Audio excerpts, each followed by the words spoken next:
मेरा नाम अमित रघुवंशी है और आज आपसे मैं एक रियल स्टोरी के बारे में बात करना चाहता हूँ, है ना। जिस बंदे को इरिटेबल बाउल सिंड्रोम था पिछले 8 सालों से। ये वीडियो आप लास्ट तक ज़रूर देखें, शायद आपको इससे कुछ सीखने को मिलेगा। पहली चीज़। दूसरी चीज़, आप इसे लाइक करें, शेयर करें और सब्सक्राइब करें मेरे चैनल को, जिसका नाम अमित क्रिएशन 222 है। आपको मैं ये बताना चाहता हूँ कि एक बंदा था जिनका नाम था शिवम। उन्हें ये 8 साल से प्रॉब्लम थी। जब वो 24 साल के थे, 24 से उनको 32 साल तक ये प्रॉब्लम थी। अब वो आईबीएस के पेशेंट नहीं है। उन्होंने मुझे बोला कि आप मेरी स्टोरी लोगों को शेयर करें ताकि वो आईबीएस से जल्दी निकलने की कोशिश करें बाहर। वो ज़्यादा अपने आप को लेट ना करें आईबीएस से निकलने के लिए, है ना। तो पहली चीज़ मैं आपको ये बताना चाहूँगा कि उनको सिम्टम्स क्या थे। उनको सिम्टम्स थे गैस, कॉन्स्टिपेशंस, मुंह सूखना, हेयर फॉल होना, वीकनेस होना बॉडी में, कॉन्स्टिपेशन कभी मिक्स्ड होना, है ना। तो उनको ये सब प्रॉब्लम थी और सब प्रॉब्लम एक साथ उनकी बॉडी में उनको सिम्टम्स इरिटेबल बाउल सिंड्रोम के दिखाई दे रहे थे।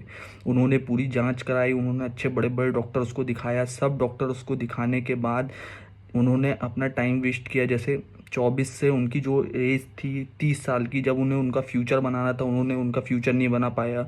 उनकी गर्लफ्रेंड थी, उनकी गर्लफ्रेंड उन्हें छोड़ के चले गई। उनके दोस्त थे, वो उन्हें छोड़ के चले गए, क्योंकि वो दिन भर अपने दिमाग को आईबीएस में और सिर्फ सोचने में, यूट्यूब देखने में, व्हाट्सएप ग्रुप ज्वाइन होने में, सिर्फ वो अपना टाइम उसी में देते थे। अपनी जॉब तक उनकी जॉब तक चले गई इसमें, क्योंकि वो क्या करते थे, वो जॉब पे ज़्यादा फोकस नहीं कर पा रहे थे। दिन भर उनका ध्यान अपनी पेट पे था। दिन भर वो ब्लॉग्स पढ़ते थे। ब्लॉग्स पढ़ते थे तो उनके साथ ये होता था कि वो सिर्फ कंफ्यूज रहते थे कि मेरे को करना क्या है। वो कभी इधर डॉक्टर को दिखा रहा है, कभी इधर दिखा रहा है, कभी उधर दिखा रहा है। गोलियां दवाइयाँ उनकी चलती जा रही है, चलती जा रही है। उनको कुछ समझ नहीं आ रहा है, क्योंकि उनके day to day life same to same वैसी चल रही है।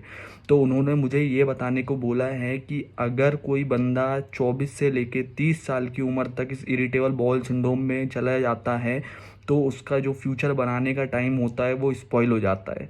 तो हमको जल्दी से जल्दी इसलिए निकलना है कि हमारा इरिटेबल बाउल सिंड्रोम 24 से 30 साल की उम्र तक, अगर 35 साल की उम्र तक भी चलता है, तो हमारी लाइफ बिल्कुल पूरी तरीके से ख़त्म हो जाएगी। हमको इसलिए इरिटेबल बाउल सिंड्रोम से निकलने की बहुत ज़्यादा ज़रूरत है। वो इंसान मुझे हर चीज़ बताया उसकी लाइफ में कि उसका डिवोर्स तक हो चुका था इसी के वजह से, इरिटेबल बाउल सिंड्रोम के वजह से। 2017 की बात बताई थी उनने कि उनका डिवोर्स हुआ।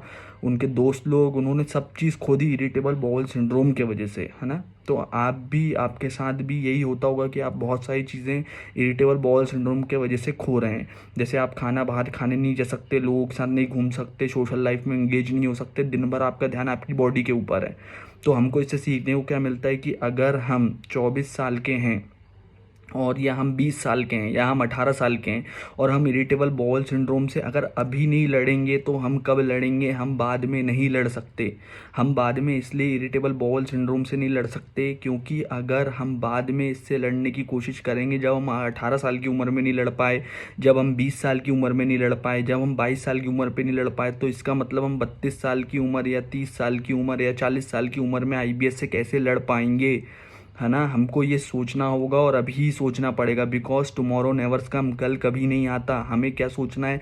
हमें आज सोचना है कि यार मैं अगर इससे आने वाले सालों तक नहीं निकलता हूँ तो मैं क्या क्या चीज़ें लॉस करूँगा, क्या क्या चीज़ें मेरे को लॉस कर आएगी। मेरा फ्यूचर लॉस होगा, मेरी स्टडी लाइफ स्पॉइल होगी, मेरी जो एज चल रही है जिसमें मैं अच्छे से खाना खाऊं, अच्छे कपड़े पहनूं, अच्छे से दिखूं, अच्छे से घूमूं, लोगों से बात करूं, तो मैं क्या ऐसी लाइफ जी रहा हूं 20 साल की उम्र में, 21 साल की उम्र में, जब लोग घूम रहे हैं, लोग खा रहे हैं, लोग पी रहे हैं, लोग अच्छे से एंजॉयमेंट कर रहे हैं, लेकिन मैं क्या कर रहा हूँ? मैं सिर्फ दिन भर यूट्यूब देख रहा हूँ। मैं दिन भर क्या कर रहा हूँ? मैं दिन भर ब्लॉग्स पढ़ रहा हूँ इरिटेबल बाउल सिंड्रोम के। मैं दिन भर सिर्फ कन्फ्यूज़न चल रहा है मेरी लाइफ में।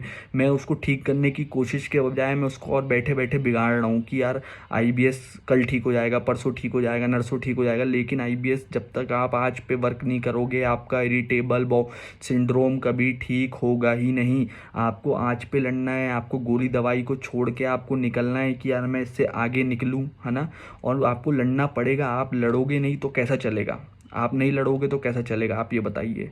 आपको अगर ये सोचना है कि अगर मेरी ज़िंदगी में इरिटेबल बाउल सिंड्रोम आया है तो मुझे इससे बाहर निकलना भी है, अगर मैं नहीं निकलूँगा तो मेरा फ्यूचर स्पॉइल होगा।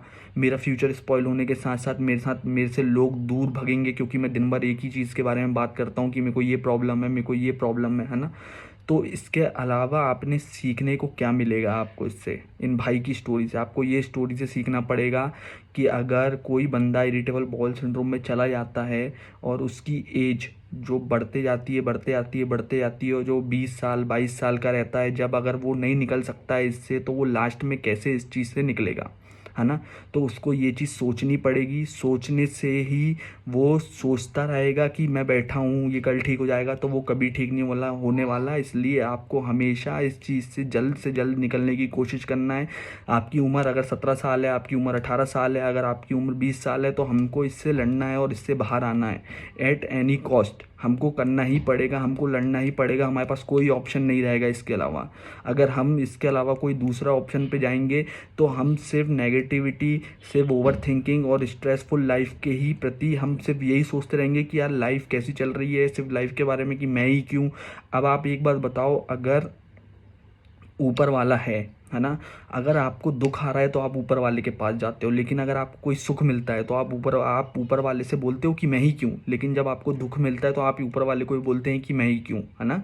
तो आप पहले ये सीखिए कि आपको दुख मिले या सुख मिले, आपको ऊपर वाले को तो पूछना ही पूछना है। और सबसे बड़ी चीज़ कि हम इससे निकला जा सकता है, इससे हम लड़ाई करके बाहर आ सकते हैं। हम सोचते ना रहें। हम दिन भर अगर इसके बारे में सोचते रहेंगे, हम सोचते रहेंगे कि यार ये खुद ब खुद ठीक हो जाएगा, तो नहीं, हमें इससे हमको उठना पड़ेगा, हमको इंस्पिरेशन बनना पड़ेगा लोगों के लिए, हमको करके दिखाना पड़ेगा। अगर मैं कर सकता हूँ तो आप भी कर सकते हो, अगर आप कोई काम कर सकते हो तो मैं भी कर सकता हूँ। तो एक चीज़ है कि अगर वो भाई 8 साल में उन लोगों ने इतना झेला है, तो आप सोचिए कि आप भी इन 8 सालों में क्या क्या नहीं झेल सकते, है ना। तो हमको क्या करना है, मैंने भी 4 साल बहुत झेला है, तो हमें क्या करना है कि हमें एक एक स्टेप चलते चलते इससे बाहर निकलना है, बाहर निकलने की कोशिश करनी है। हमको टाइम वेस्ट नहीं करना है एक ही जगह पे, क्योंकि हमारी जो लाइफ कटते जा रही है, एक एक दिन करते करते वही 1 साल होता है, वही 2 साल होता है, वही 3 साल होता है, वही 4 साल होता है। तो हमको इरिटेबल बाउल सिंड्रोम से निकलना है, एट एनी कॉस्ट हमको निकलना है। और आप निकल सकते हो। आप मेरे पे भरोसा रखो और लोगों पे भरोसा रखो। आप निकल सकते हो। आप सबसे पहले खुद पे भरोसा करो, तभी आप दूसरों पे भरोसा कर सकते हो और आप लड़के इससे बाहर निकल सकते हो। बस मुझे आपको यही समझाना था। आप समझे तो बहुत अच्छी बात है। Thank you.